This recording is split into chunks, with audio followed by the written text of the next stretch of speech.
Magandang araw! Sa videong ito ay dadako na tayo sa application part ng ating mga nagdaang lessons. In this video, we will be finding the base, rate, and percentage in word problems. At the end of this video, we shall be able to identify the base, percentage, and rate in word problems. Solve for the base, percentage, and rate in word problems. And appreciate the idea of using percentage of a number in solving word problems. Kunin na ang inyong mga panulat at ang inyong papel para sa ating lesson for today. So, para mas mabilis nating ma-solve yung ating mga problems na may kinalaman sa rate, base, and percentage, kailangan ay master natin yung pagtukoy sa elements na ito, sa percentage, rate, and base. I-review muna natin yung percentage, rate, and base gamit ang ating Tekans triangle. Para mas mapadali yung ating pag-solve sa mga word problems, kailangan nating ma-master yung skill sa pagtukoy ng percentage, rate, at base sa isang problem. And yung Tekans triangle na tinatawag, makakatulong ito upang mahanap or malaman natin agad kung ano yung gagamitin nating operation upang ma-solve yung problem. So, this is your Tekans triangle. Ayan, so i-discuss natin siya isa-isa. Dito sa ating Tekans triangle, sa may tuktok, nandoon yung ating symbol for percentage, which is P. And tandaan, di ba sabi natin sa previous lesson, ang percentage, it is a part of the base. So, part lamang siya ng base. Bahagi lang siya ng kabuuan. And then, makikita siya malapit sa word na is. Ayan si percentage. Next one, we have your R, which stands for rate. Tandaan, pag sinabi mong rate, matik na yan yung number na may katabing percent sign. Ayan si rate. And next one is your B, which stands for base. Base means the whole. Ayan. And then, malapit siya sa word na of. Madalas siyang makita malapit sa of. So, ganito yung itsura ng ating Tekans triangle. Yung P lagi yung nasa taas because it represents the idea that it should be divided by either R or B. So, kunwari, sa isang problem, given yung ating rate at base, may nakalagay doon na rate at base, pero walang percentage or wala itong si P. So, ibig sabihin, yun yung ating hahanapin, di ba? So, ang mangyayari, ang ibig sabihin yan, kapag si P yung nawawala at merong R at B, that means percentage is equal to R multiplied by B. So, P equals R times B. Yun yung ibig niyang sabihin. Paano naman kapag meron tayong P, meron tayong B, ngunit wala tayong R? Ayan, wala yung R, pero merong P at B. Madali lang. Ibig sabihin yan, P divided by B. Ayun naman ang gagamitin nating formula. So, R equals P divided by B naman siya. Next one, paano naman kapag mayroong percentage, mayroong rate, ngunit wala namang B? So, anong gagawin natin? B equals P divided by R. Ayun. So, ganun yung paggamit natin kay Tekans triangle. Now, let's consider this. Sabi dito, what is 20% of 30? What is 20% of 30? So, alalahanin natin yung ating Tecans triangle.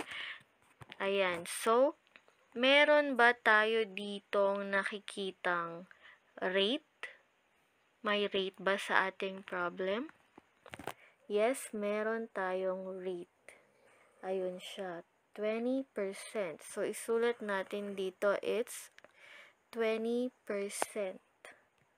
Meron ba tayong nakikitang base dyan? Base. Ayan, malapit siya kay of, and that is 30. So, isusulat naman natin dito. And, nawawala si P. So, anong gagawin natin sa ating given? Dahil si P ang nawawala, we will be multiplying R and B. So, in here, C, 20%, isusulat natin siya as decimal para mas madali siyang i-multiply. So, 20% in decimal form is 0.20 siya. So, 0.20 times 30 is equal to 6.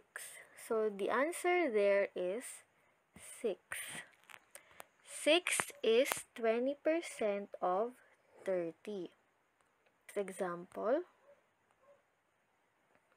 If 14 is 5% of a certain number, what is the number?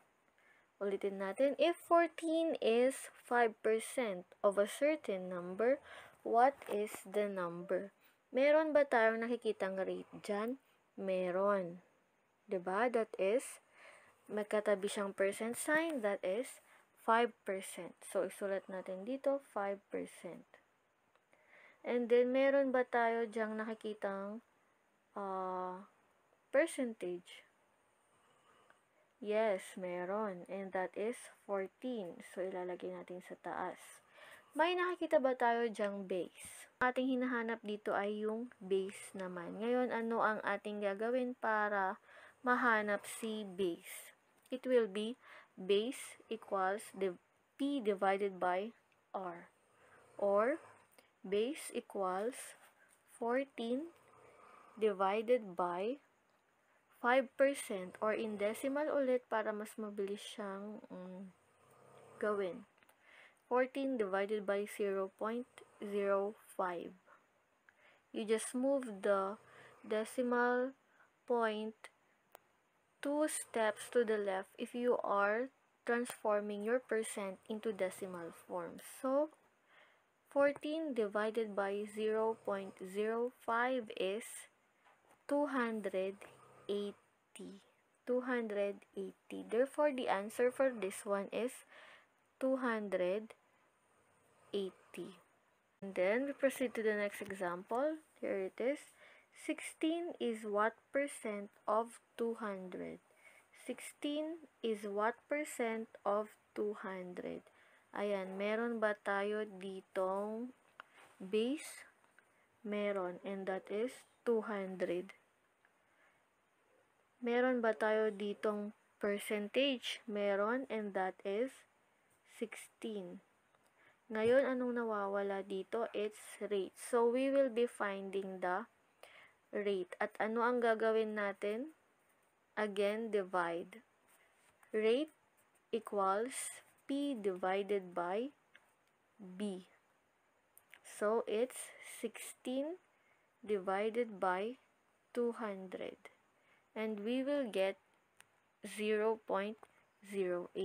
So, si 0.08, ika-convert pa natin siya into percent. At paano yun gagawin? 0.08 times 100. Ayan, and that is 8%. Or pwede din you just move the decimal point 2 places to the right. And that will give you the same amount, which is 8%. Therefore, 16 is 8% of 200. Next one. Ayan, dumako na tayo sa ating mga word problems. So, in real life, nagagamit natin itong ating knowledge sa base percentage and rate din, especially about spending. For this, kailangan nating maintindihan yung given na problem para makaproceed tayo sa pag-solve dito. So, let's have this example. Cortez family spends 1,000 pesos for food weekly. If 50% of their weekly income goes to food, how much is their total weekly income? Ang Cortez family daw ay nakakagastos ng 1,000 pesos para sa pagkain linggo-linggo. Kung yung 50% ng kanilang kita sa kada linggo ay napupunta sa pagkain, ilan yung kanilang weekly income or ilan yung total na kinikita nila kada linggo. So, let's follow these steps para mas mapunta tayo doon sa tamang formula or step na gagawin. So, what are given in the problem? Ano yung naibigay na mga numbers doon? Ano yung mga naipresent? We have 1,000 pesos for food and then 50%. And so, meron tayong 1,000 pesos and 50%. Now, sabi pa doon, what do we need to find out? Ano yung kailangan nating mahanap or masolve? Balik tayo. How much is their total weekly income? Ayan. So, ang kailangan nating i-find out ay ang kanilang total weekly income. So, total daw. Total. Kabuuan. May idea na ba kayo kung ano ang ating hinahanap? Percentage ba ito, rate ba ito, or base ba ito? Tignan natin. Ngayon, what does 1,000 represent? Ano daw yung ibig sabihin ng 1,000 dito sa ating problem? Kung babalik tayo doon sa ating Tekans triangle, given na itong si 50%, ito yung rate natin. So, nandun siya sa baba ng triangle. And then, itong 1,000, sabi nga dyan, pang food lang si 1,000. Tapos, ang hinahanap natin, total weekly income. Total, diba, is kabuuan. So, ito yung base. Yung base yung nawawala. Therefore, this one is your percentage. So, balik tayo. Yung 1,000 percentage, yung 50% ay rate. Ang nawawala ay base. Therefore, anong gagawin natin? B equals P divided by R. Ayan yung mangyayari. Again, kailangan nating i-convert si percent or si rate natin into decimal form para mas mapabilis. And it will become 0.50. 1,000 divided by 0.50 is equal to 2,000. Therefore, the answer in our word problem is 2,000 pesos. The family's total weekly income is 2,000 pesos. Here's another one. Vince got 35 correct answers in a 50-item test. What percent of the test did he answer correctly?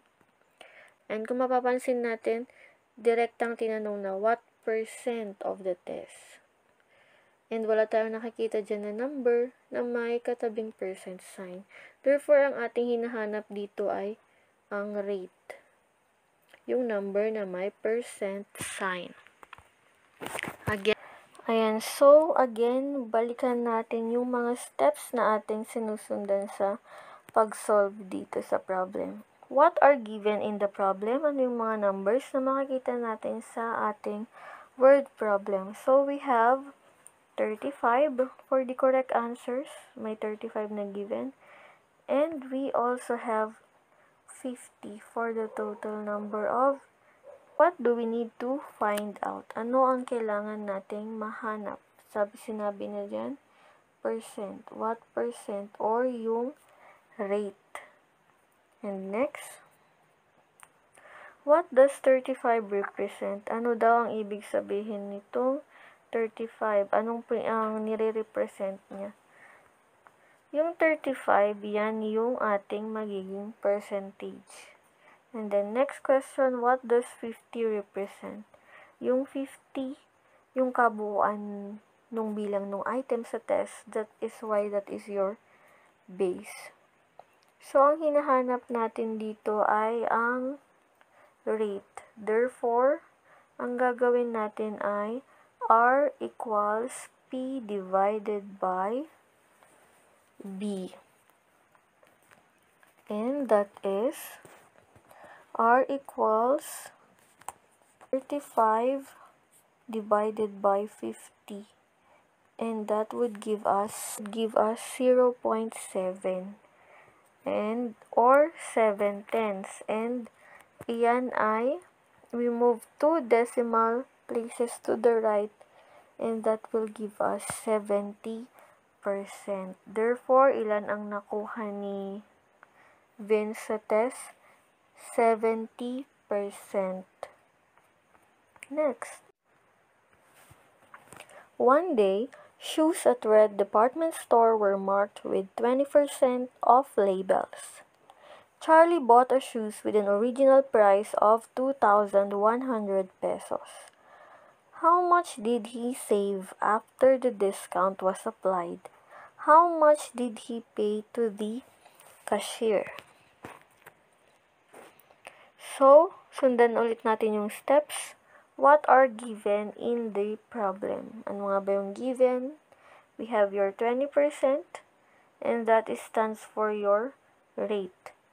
And it says there, 2,100 pesos.